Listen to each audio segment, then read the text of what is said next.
Hello, my name is Logan Acton, and I am a doctoral student at the University of Texas at Dallas. Today, I'm going to be presenting my paper, Digital Craft, Establishing a Relational Vocabulary. This paper represents an attempt to take an area of interest, digital craft, and give it a sense of scope and application. It functions primarily as a survey, proposing a model for further development, a model something like a constellation in lieu of a definition. Craft is no one thing, but perhaps might be located in proximity to and in the spaces between other similarly amorphous concepts. Unlike the constellations upon which this metaphor relies, however, this propositional constellation of craft will always be unfixed and in flux. While the term craft has been applied to a wide range of activities, as Malcolm McCullough writes in the preface to his book, Abstracting Craft, the Practiced Digital Hand, although more abstract endeavors, such as conducting an orchestra or composing elegant software, have often been referred to as crafts, this has always been in a more distant sense of the word.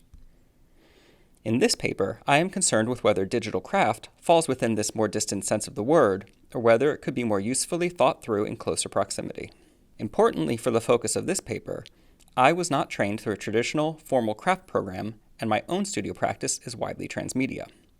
In my role as an educator, as well as co-curator of a local artist-run gallery concurrently, I began questioning why it seemed that we teach or engage with digital and physical media differently, and how many approaches to digital media produce predictable outcomes that demonstrate the default condition of a tool or program. Through this survey, then, I hope to establish the foundations for a shared relational terminology at the intersection of craft with digital media, with the aim for recognizing digital craft as legible and necessary rather than peripheral novelty. In seeking a plural and generative framework highly relevant to complex creative practices today, one of my responsibilities in pursuing this research further includes broadening its scope. Finally, a note on the structure of the paper.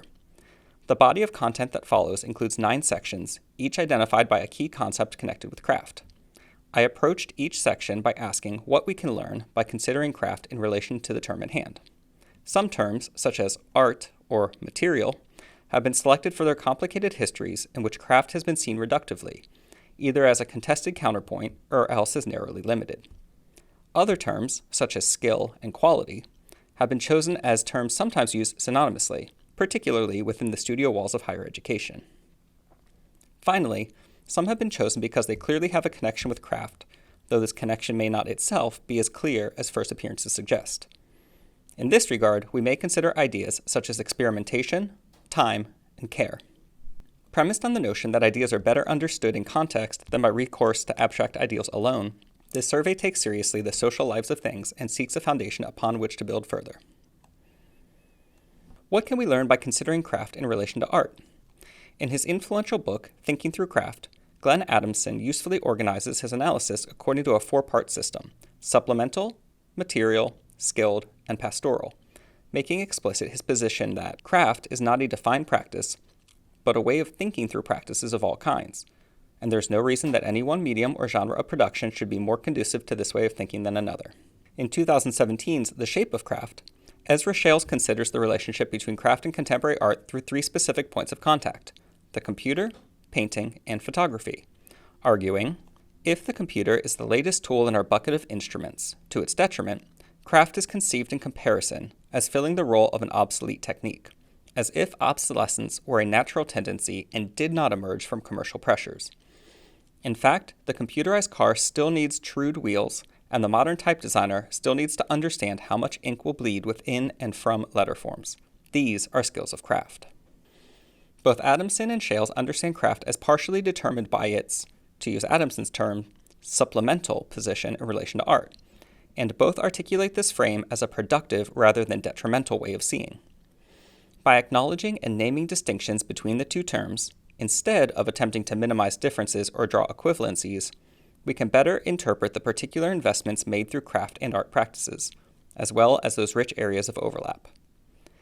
In fact, one of the primary challenges to understanding craft has been a misplaced emphasis on opticality rather than tactility, and the resulting autonomy presupposed in modernist theories of art. As Shales points out, in the past 5 decades, exhibitions have installed optically pulsating quilts vertically on the wall, moving them away from beds and from arm's reach. This orientation celebrates the visual, but not the tactile and physical qualities of the textiles. Does it validate them, to liken them to abstract paintings, or weaken them? Such retrospective cannibalization of craft seems to intentionally obviate the social lives of things. Further, following a sustained discussion on quilts, Shales claims, "We fail these artifacts if we look at them as merely pictures and not as expressions of self-determination, as agents of social bonding." Is this not true of cinema, animation, and video games as well? What can we learn by considering craft in relation to material? From the very start of thinking through craft, Glenn Adamson notes an important trend up to that point. Writing about craft usually concerns itself with the crafts, specific processes carried out in specific materials. Chiefly, these are ceramics, glassmaking, metalsmithing, woodworking, and the various combinations of process and material that fall under the headings of the textile arts. Craft, as an idea, should be distinguished from the historical studio craft categories which, while useful in contextualizing historical conditions and certain craft practices that have shared institutional proximity, otherwise present the illusion of limitation where in fact we might merely see description. Rather than defining craft by these particular materials in and of themselves, Adamson sees greater relevance in material engagement. Craft always entails an encounter with the properties of a specific material. This could be wood, glass, metal, clay, paper, plastic, paint, stone, anything, or more than one material in combination. In any case, though, craft involves direct engagement with specific material properties. The normative idea of modern art, by contrast, involves the transcendence, which, as in the case of autonomy, is also repression of just this encounter. When thinking through craft's relationship with material, then, it is not just a particular piece uses a specific material, but that it somehow entails an encounter with the properties of that material. This is another way of saying that the work is, in some way, about its own material condition rather than seeking to transcend it. To engage conversation with craft, then, it seems that a painting must somehow be about paint. A digital animation must somehow be about its own digitality. Adamson again makes this clear. When we say that something is highly crafted, we are distinguishing it only in degree and not in kind from other things that have been made. Artworks may not only be well made, but may address the conditions of their own manufacture. What can we learn by considering craft in relation to skill? The idea of skill, or sometimes know-how, has often been conflated, if not synonymous, with craft, and positioned at the opposing end of a spectrum otherwise bounded by ideas, or the conceptual. As Glenn Adamson writes, "The craft world often seems like a ghetto of technique, and the art world as an arena of the free play of ideas shockingly divorced from knowledge about process and materials. Usually the schism is described as originating in the Renaissance. Even those who place a very high value on traditional craftsmanship can have a surprisingly casual attitude towards skill." Adamson is careful to point out that in the most basic sense, any art must take into account how to make something, and that in the failure to meet whatever standards viewers bring in their expectations, the question of skill becomes central. It is most conspicuous in its absence, and yet artists often casually denigrate skill, as if it were beside the point. Skill is a precondition for all art making, one might say its craft foundation, but at best it seems to be taken for granted. At worst, it is an outright embarrassment. Why is this? How has this apparently hypocritical position become the norm in modern art production? Articulated differently, practitioner and educator David Pye once wrote, "What laymen call skill is mostly a matter of taking very great trouble." Interestingly, according to Christopher Frayling and Helen Snowden, David Pye's great breakthrough was to divorce manual skill from mental skill, know-how, going directly against the grain of established arts and crafts movement opinion. Seen in this way, the question of skill remains central to both craft and art practice, but gets applied rather differently, through the hands or head, respectively. While this neatly distinguishes between apparently different types of activity, and, depending on one's vantage point, also aligns with the value hierarchy, it perhaps goes a bit too far in separating body from mind, as one thinks differently when they have developed a deep knowledge of tool and material, just as one may pursue different ends with those tools and materials as they prioritize intellectual pursuits. We will return to the notion of taking very great trouble in due course. What can we learn by considering craft in relation to tradition? Insofar as craft connects with process or material specificity, it remains concurrently in conversation with tradition as a primary site for community and the transfer of knowledge. As Vicky Halper and Diane Douglas note in Choosing Craft, the Artist's Viewpoint, Because craft is defined by diverse communities of practice and shifting sets of criteria regarding medium, function, form, exhibition venue, and nomenclature, artists' negotiations with tradition and society have implications that are simultaneously personal and sociological, pragmatic and ideological. Some artists' activities are the result of decisions they make for and about themselves. At other times, their activities reflect limits defined by others, often with serious import. The notion of external limitations is of course a significant concern and could manifest in myriad ways from consideration for grant funding and awards or exhibition opportunities to a more distributed and amorphous shared attitude toward group membership and belonging. Particularly relevant for the incorporation or exclusion of digital practitioners, whose field has likely had a comparatively short history when placed alongside others working in more conventionally canonical media, the question of tradition may be one of the most significant, made all the more pressing as technological change continues at a rapid pace. Halper and Douglas go on to note, some artists wonder how much elasticity the craft field can tolerate before its identity is dissipated completely. These concerns relate to their makers' identities as well as to the objects labeled craft. What can we learn by considering craft in relation to experimentation? If tradition remains a strong influence on craft practices and communities, how might we think through its apparent polarity? On the one hand, we might look at the scale of individual practitioners, how experimentality manifests within an idiosyncratic craft process. In this regard, perhaps an obvious case study would look at the ways in which a practitioner working in a historically recognized craft discipline, such as ceramics, has challenged convention or taken an explicitly experimental approach to the medium, pursuing non-functional, even anti-functional ends, or taking some other radical attitude that places their work in opposition to the way the potter's wheel, vessel production, or other conventional use of clay has previously cohered. Thinking at a different scale, this time the scale of the field itself, we see experimentation in light of a shifting attitude toward what falls within craft's purview broadly, rather than individually. In a detailed review of iconic industrial achievements such as the Eiffel Tower and Empire State Building, Ezra Shales complicates the distinction between artisanal and industrial craftsmanship. Each of these seemingly disruptive technologies actually generated new types of craftspeople. These crews, balancing on a steel skeleton without helmets or ropes, expand most existing definitions of craft. Their workmanship still did depend on hand and eye, and yet collaboration and communication were intrinsic to their skill. Shales' discussion of the Empire State Building, in particular a plaque in its lobby dedicated to modern craftsmanship, and the otherwise anonymous contributions made during its realization, culminates in a resonant key when thinking through possibilities for digital craft. When Adobe software opens, there is a similar list of names that momentarily reveals collaborative authorship and collated, multi-handed craft. We need to permit more people and things with an unknown pedigree to enter the canon of great craft, like code written in software and satellite lenses and mirrors. What can we learn by considering craft in relation to process? Perhaps more than the other terms considered in the survey, process most explicitly suggests correlation with the handmade and human labor. In some ways, we might clarify potential confusion by thinking in terms of means and ends. One of the ways in which we see questions of technology most often surface in discussions of craft comes through the use of computer-aided processes in otherwise conventional studios.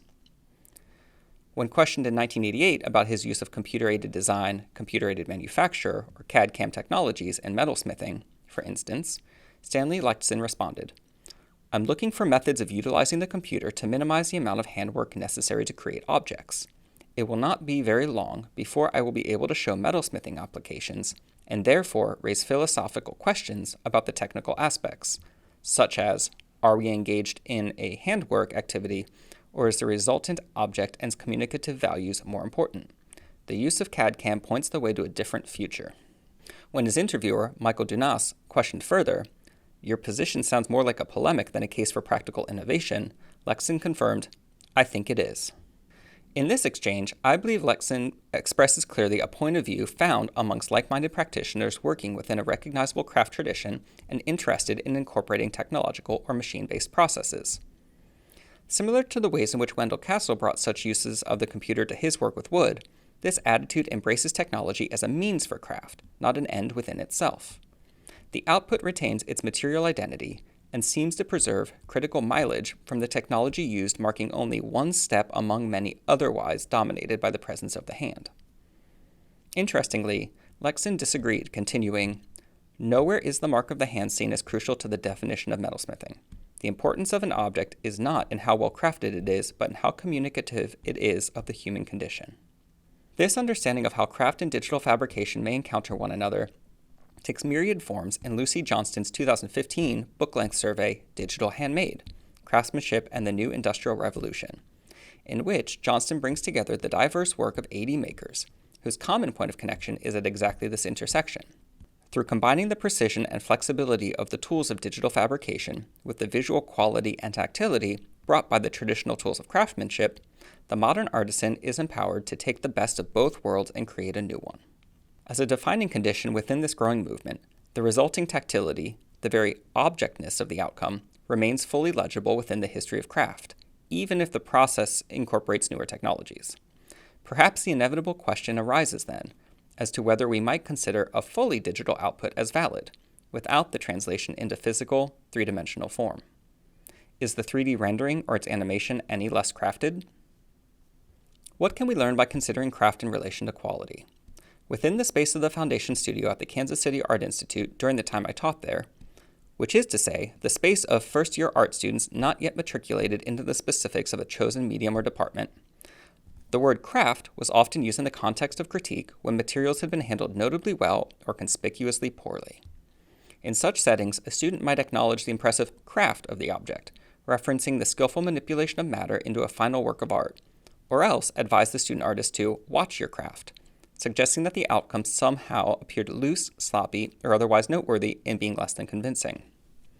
Some students found themselves compelled by the idea of sloppy craft, actively positioning themselves in opposition to the associations attached to the refinements of craft and its acute associations with technique, in effect arguing for a position that saw quality in the art object as distinct from its material execution. In many ways, they saw themselves in alignment with the legacies of conceptually driven practices that place greater emphasis on an idea than its material execution. In the anthology Extraordinary, Craft in Contemporary Art, Maria Busek reminds us that this perspective has a long history. As the art historian M. Anna Fariello has argued, if we are to use perspectives from Ruskin to the feminist scholar Rajika Parker as our point of departure, the still lingering definitions of craft as technical knowledge and art as aesthetic or conceptual knowledge arguably began not with late modernism, but the era that literary scholars call early modern, with the hierarchies imposed upon the arts by the High Renaissance. What can we learn by considering craft in relation to time? Given the sustained commitment to acquiring material knowledge, learning different processes for working with that material, perhaps the methodical production that entails labor, it seems worthwhile to raise the question, can craft be fast? The very notion of speed seems to imply superficiality. As with any systematic pursuit of knowledge, such as research, the notion of craft seems to be embedded with an expectation of commitment that simply requires time in order to develop. As Ezra Shales asks, is craft an achievement sustained only by an elite after years of focused training, or also by the weekend hobbyist? Setting aside the issue of education, which, in any event, exists as a precondition for expertise in many fields, what about times in terms of production? Certainly many processes historically associated with craft have material boundaries that can be pushed only so far. The time it takes to heat, shape, and cool glass, the correlation between temperature and firing times within a kiln, the setup required to prepare a loom and complete a weaving. Returning to Stanley Lexton's discussion of digital tools and his process in this regard, I don't look to demonstrate to my friends, associates, and potential supporters that I am capable of lavishing innumerable hours on an object for the sheer love of spending that amount of time. Now, I know that much of the content of craft is of that nature. It communicates this lavish expenditure of time. In some cases, that can be one of the only things of value that it communicates. I don't think that's very intelligent at this time in our history. While Lexton's perspective clearly indicates an emphasis on outcome rather than the labor of production, we might consider speed not only in terms of machine assistance, but also the mastery of the maker. As noted, some processes contain an inherent limit when it comes to time, but there are other parts of production that accelerate, perhaps rapidly, after knowledge has been internalized, made into muscle memory, or become intuitive. One has only to think of the incredible returns on time that use of keyboard shortcuts and digital software provide in the hands of the highly experienced. The proportion of time to mastery may be considered a benchmark of craft at the highest order, when the work appears effortless, an extension of the maker. What can we learn by considering craft in relation to care?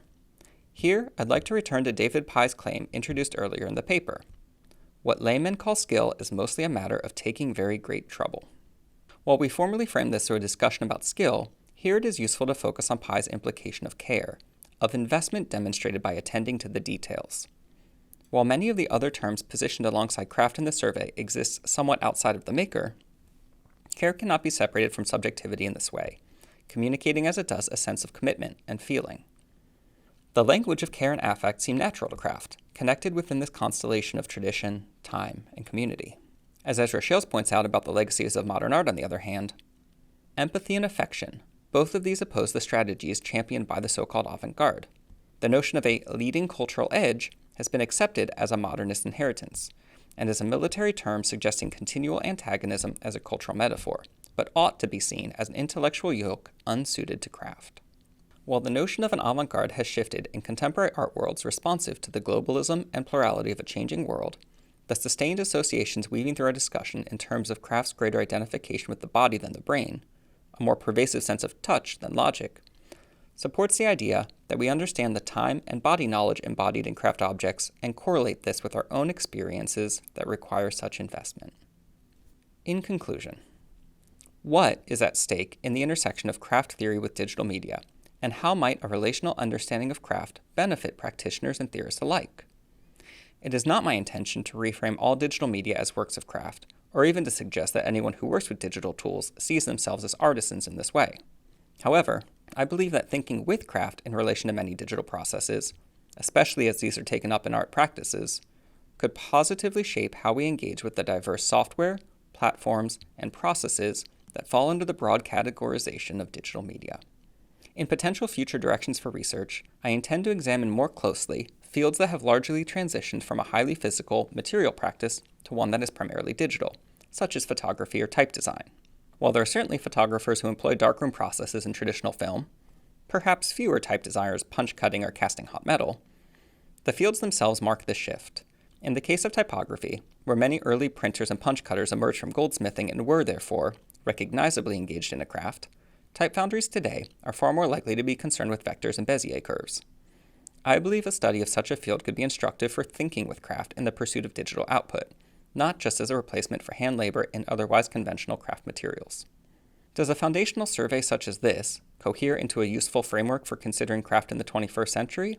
I am certain that to do so, this approach would need to grow in scope and detail, though less certain that, even in such an expanded format, any holistic conclusions might be clearly drawn. In more reckless moments, if I were to hazard any sort of definition, I would propose, with all due caveats, that above all else, craft represents a way of being in the world. It implies a relationship to material and process that values depth over breadth, though this is not, of course, an oppositional categorization, but rather a notable feature that runs counter to much contemporary art. While I am often tempted to describe craft as a way of seeing, an ideological position, this perhaps does not adequately encompass the doing as well as seeing or thinking, all of which are, in any case, hopelessly entangled. Thank you very much.